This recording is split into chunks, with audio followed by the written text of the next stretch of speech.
Mas o Epic Rien colocou uma problemática aqui, né? Mas o governo, então, precisa se mover para não ficar tão dependente do dólar. Sei que isso não vai da noite para o dia, nem mesmo um mandato para o outro, mas está mais que na hora, né, André? Concordo integralmente com ele. Tem que reforçar as relações com o BRICS, tem que reforçar as relações com outros países que têm uma visão, digamos assim, que estão num embate com o tipo de imperialismo que os Estados Unidos faz. E aí eu estou falando da China, da Índia, entre outros países, os países do Mercosul, que é possível dialogar, não é? Tem alguns que a gente sabe que é mais difícil, mas é fundamental. Essa ideia do dólar ser a reserva internacional da moeda é uma coisa insana quando você para pensar. Como assim a moeda de um país é a sua reserva? Entendeu? E eles têm esse poder gigantesco sobre a economia do mundo todo. Isso obviamente não é razoável, né?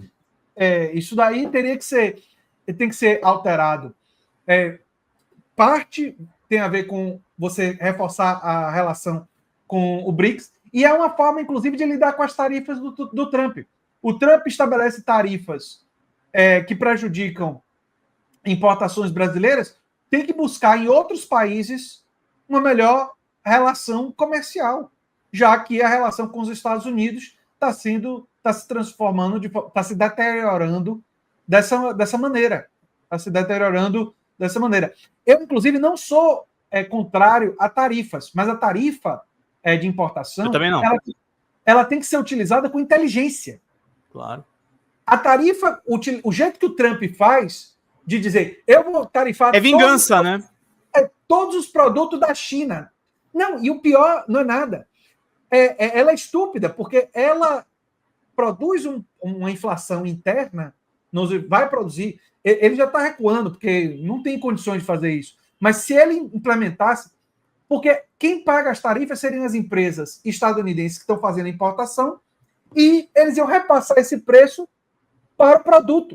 E a ideia de que você passaria a ter a produção nacional desses produtos não é válida para tudo, e por isso que tem que se usar a coisa da tarifa com inteligência, porque você tem que usar a tarifa para proteger indústria e produção que você tem, ou incentivar aquilo que é possível você produzir num curto espaço de tempo, que você vai criar uma política de incentivos àquela produção, que você vai dificultar a penetração do produto externo. Quer dizer, eu fiz um exemplo no meu canal, se você tem uma produção de laranjas e de repente um outro país começa a produzir muita laranja, faz sentido você tarifar a laranja que vem de fora para você proteger a laranja que é produzida aqui para o mercado interno.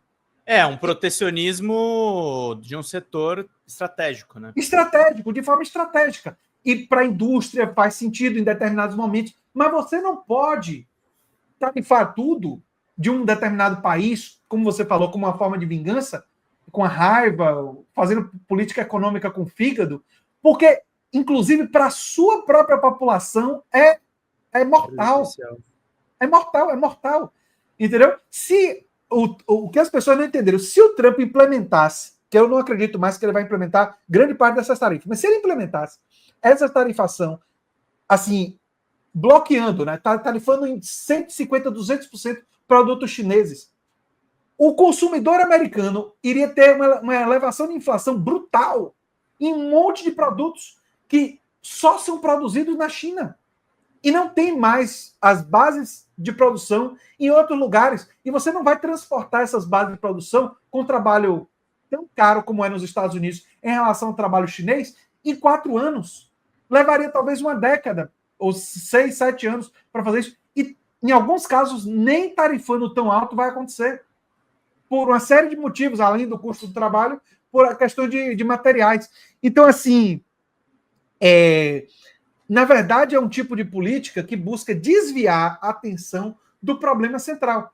E o problema central é a concentração de poder e de riqueza nas mãos de corporações empresariais e dos super ricos. Né? Esse é o problema central do capitalismo que nós vivemos. É um capitalismo que está se tornando o que Janusz Varoufakis chama de tecnofeudalismo, porque as lojas digitais dos bilionários e dessas corporações viram feudos. Você entra numa loja digital deles e eles controlam tudo dentro da loja digital. Então, e quase não há mais competição em larga escala, né? As lojas digitais controlam tudo, né? Então, essa que é a questão central que precisa ser enfrentada. Ela tem que ser enfrentada com taxação, ela tem que ser enfrentada com distribuição de renda, políticas de renda universal, e eu acredito que ela tem que ser enfrentada com políticas de fortalecimento do que eu chamo de democracia nos espaços de trabalho, né? Com cooperativas, com expansão de outras formas de organização de trabalho, para você mostrar para a classe trabalhadora que existem outras formas de organização e popularizar essas.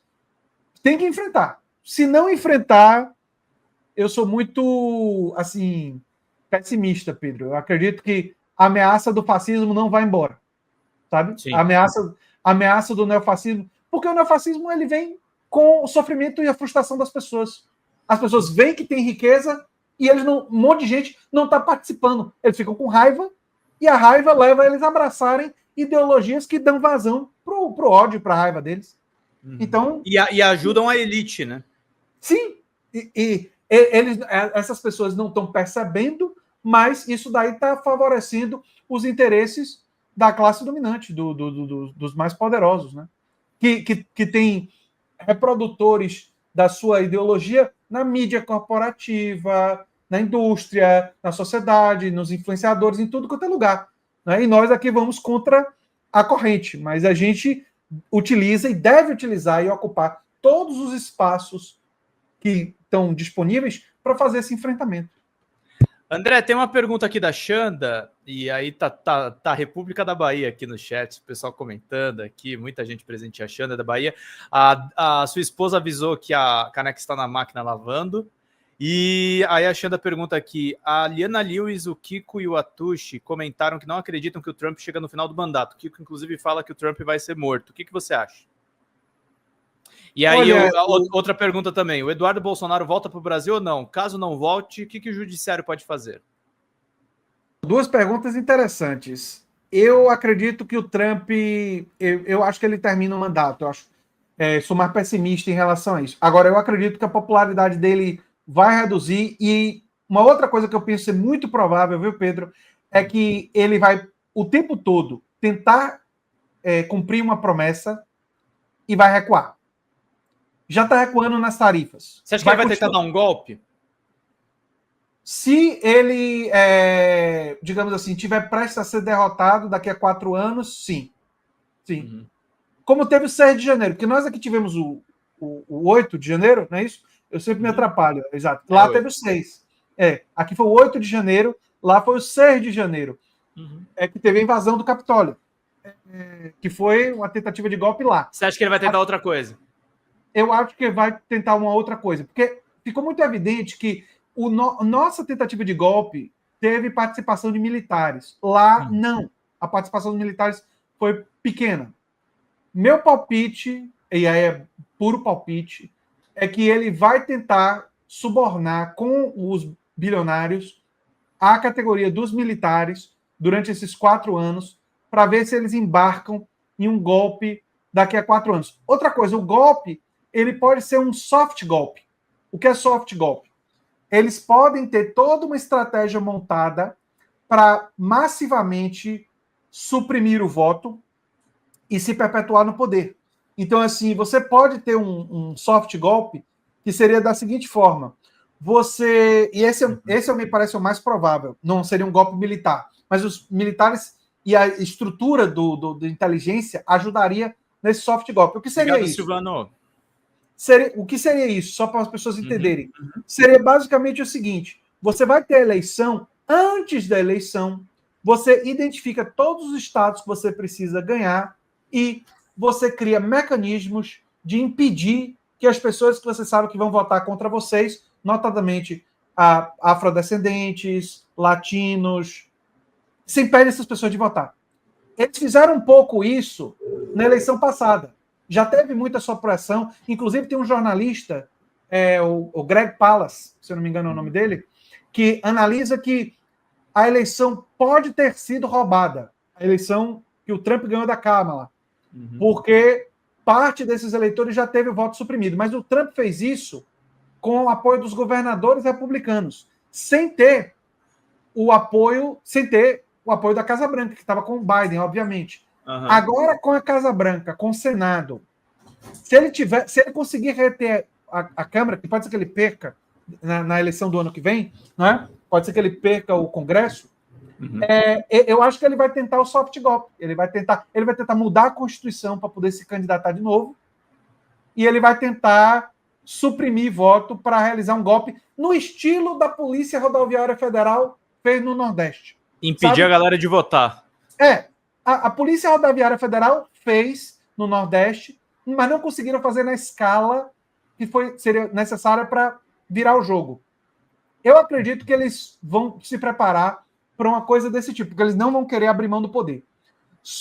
Mas me parece, se eu tivesse que dar percentual, eu acho que é 80% de chance dele terminar o mandato.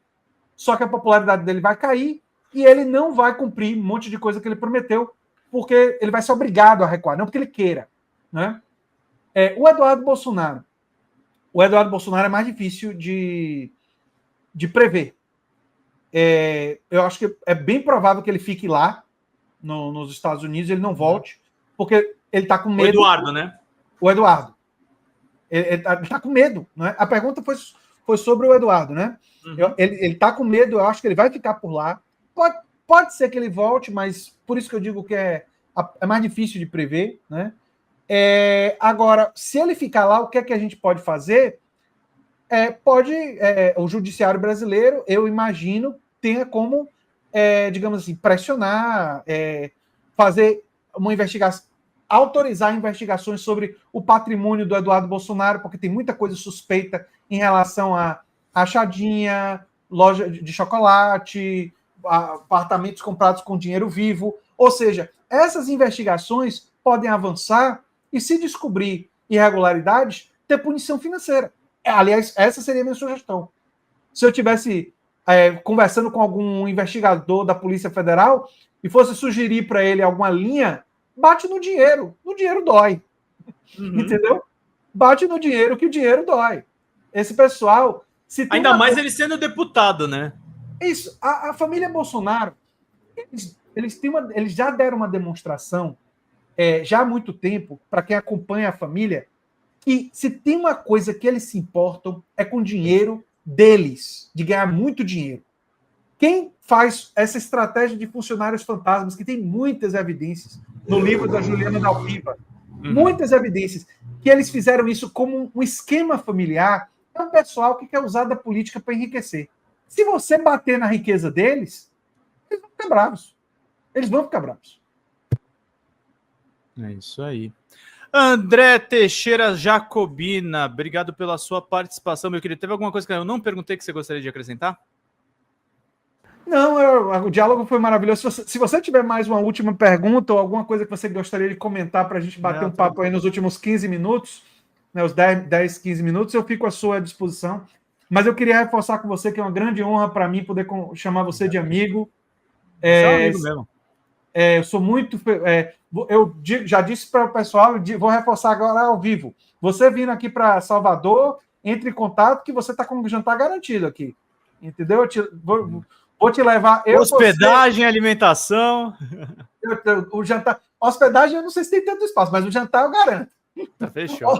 Hospedagem você vai ter que conversar com minha sogra. Tá bom. Eu levo um colchão de ar, a gente exato. Não, se você aceitar não ficar no quarto, ficar na sala, a gente te ajeita, porque não tem quarto vazio aqui no apartamento. Mas a gente te ajeita sim, sem dúvida nenhuma. E vai ser um grande prazer. E dizer para você que a gente está junto na luta aí. Eu torço muito eu tenho visto o crescimento do Folha Democrata, torço muito para o crescimento de vocês e todo o canal do campo progressista que abre espaço para que ideias fora da caixinha sejam discutidas, levem à reflexão e contribuam para a classe trabalhadora tomar consciência do seu poder e da sua luta. É um espaço importante, é um espaço que precisa ser valorizado e que precisa ser fortalecido. Então, é uma grande honra para mim participar e conte comigo. Eu tendo condições, eu venho. Nem sempre eu posso, mas quando eu posso, é um grande prazer estar aqui com você. Fala pessoal da Folha Democrata, aqui é Pedro Zambarda, editor do canal, falar um pouquinho a respeito da necessidade de vocês financiarem a Folha Democrata. Gente, a Folha Democrata é financiada através de um Pix chamado Folha Democrata, é o endereço do Pix, né? folhademocrata@gmail.com. Nós precisamos do nosso jornalismo financiado por vocês que são do nosso público, porque nós passamos vários perrengues aqui com o YouTube, vocês sabem muito bem.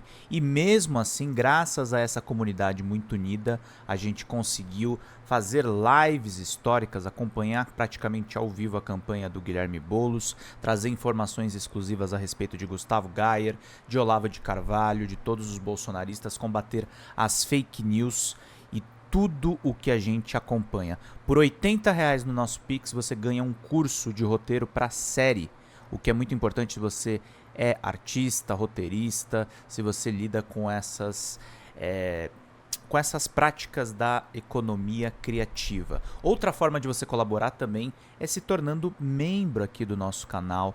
Isso é muito importante para você fazer as suas atividades por aqui, porque você tem acesso a vídeos exclusivos e nós temos um curso de jornalismo básico para você poder acompanhar a partir de R$5, que é ministrado por mim. A gente tem aí quase uma dezena de aulas e muito conteúdo para você poder acompanhar. Meus caros, minhas caras, financiem o jornalismo independente, financiem o jornalismo que se posiciona à esquerda, financiem o jornalismo na internet, que traz informações confiáveis, checadas, que cruza informações e que trata você, que é o nosso público, de uma maneira muito séria. Vida longa e próspera, gente. Cuidem dos seus. Até mais. Tchau, tchau.